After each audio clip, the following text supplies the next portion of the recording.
Good afternoon, everybody. As you know, as you heard, I'm Andre Hasbroek from Paul, and I'm privileged to be on the board of Valley of Abundance, which was founded and still directed by Johan. He's the CEO.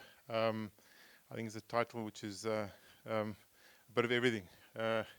He's very much executive and very much doing a good job. Johan comes all the way from the Northwest. He studied up there. He got a financial qualification. Johan has got an incredible passion for people. That's his PhD.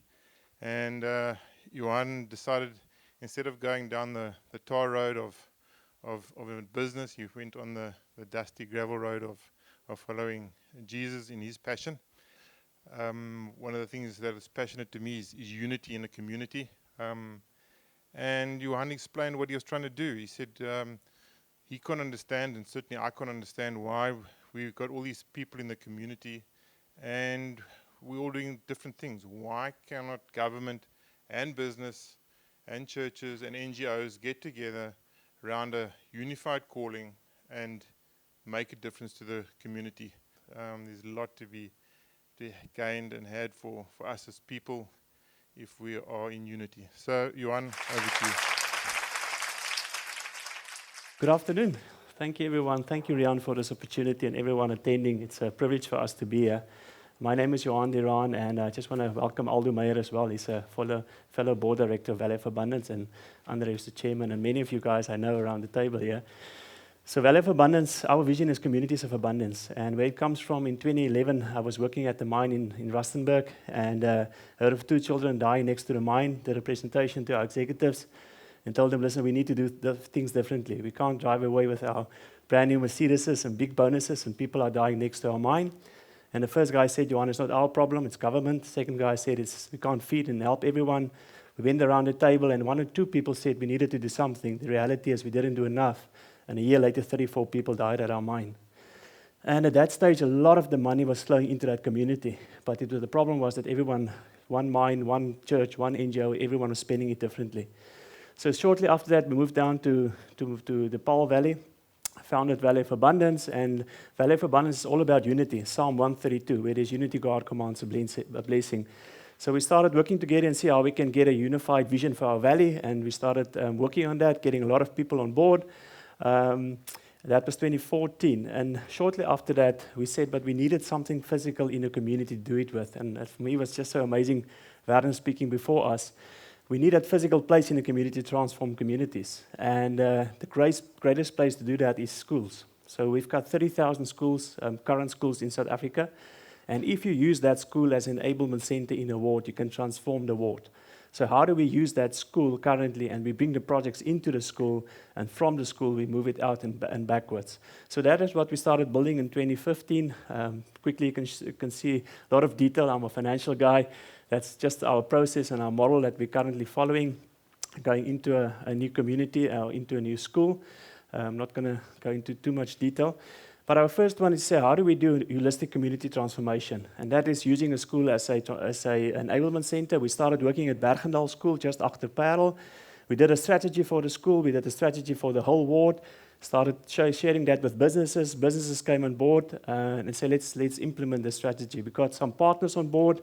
And everyone bought into this whole vision for the school that we've been working on for a year.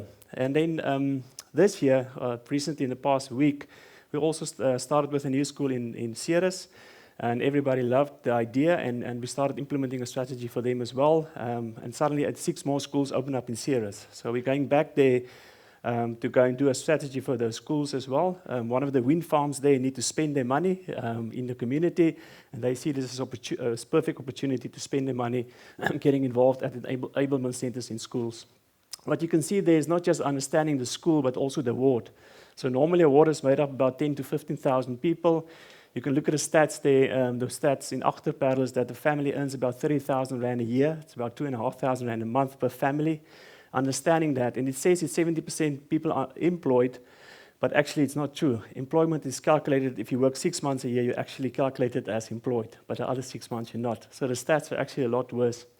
So understanding the challenges in the school, we do a SWOT analysis for that school. That's the bottom one is a picture we did on Monday in a school in Ceres. And from the SWOT analysis, we then draw up a vision for that school, a mission, but not just for the school, but for the whole ward, how we can use that school to transform the ward. It was so amazing. The headmaster in the school, Morrisdale, told me one, there's this whole classroom standing here in the back with equipment that we're not using. We can bring the whole ward, or we can bring the people in and we can train them here. Of course, it's just standing there, it's not being utilized. So we're looking how we can use the current infrastructure at the schools to train a lot more people after hours, because the schools are only open until 2 in the afternoon. So there's a lot you can do in the afternoons and evenings. So as Andre said, strategy is my passion. So I do a whole strategy with the school, with objectives, all the partners that's involved in that. The idea is not that you can see the detail in that, just showing the whole plan that we do with the school. Then I take this plan and we convert it into a budget. You'll see the next slide is a detailed budget of what it will cost. So last year we spent 500,000 rand at Bergendal. Next year we plan to spend 1 million. And we can do 7 projects in one school for about 30,000 rand a month. So if you want to scale that to all 30,000 schools in South Africa, it's quite a bit of money. But if you take one business that adopt one school, it's 30,000 rand a month for one business to transform and have an impact on 2,000 to 3,000 people immediately. So if you look at the tipping point in a community, if you can do one school with their parents and everyone, it's probably about 10% of that whole ward. So you can really have an impact and change the whole ward by focusing on the school, focusing on the parents, focusing on the teachers and everyone around in there. The second thing we've seen is that entrepreneurship is one of the key things, and also putting up entrepreneurs help at the school. And thirdly, looking at sustainable funding ways. So this morning I had a webinar also on live, a YouTube webinar, where we actually had the guy from Funded by Me. He started a crowdfunding platform in Europe, and he did a presentation for us today, how we can really fund entrepreneurs with crowdfunding platform on that. So the conclusion is we really believe in unity. We believe in the call that God has on our country, and that we're going to be the light of the world in the end time. And through unity, God can do amazing things in our country. And using schools as enablement centers. So we believe it's the easy model that we can duplicate across South Africa, and you can even duplicate it wider into Africa, which is our heart as well. So what do we need? For one school, as I stated to you guys, we need about 360,000. We have already got people who, the Bergendal school is funded, and then one in Ceres is funded, but we want to roll out 9 of these enablement centers across South Africa by 2024. And there's a lot of infrastructure development that needs to happen at the schools that we need to do. So these are just some of the pictures and some of the work we've done at the school, doing some renovations, working with the people, some of the ward councillors doing amazing work with us. So we involved the ward councillor as well, understanding what the IDP says, and get what we can from them as well.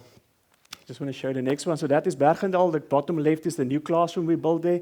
So Claytel sponsored for us a new grade 7 classroom there that was built. And on the right-hand side is we had our first prayer session in that classroom last week, Friday.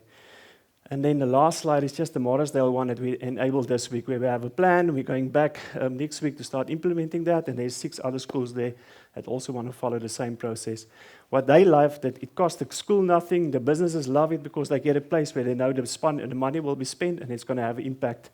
I didn't start off with that first slide. It says 100 billion rand is spent annually in Africa, and it says that 85% of that has 0 or low impact. And what we're trying to do here is see how we can have bigger impact with the money that people give us. Thank you so much.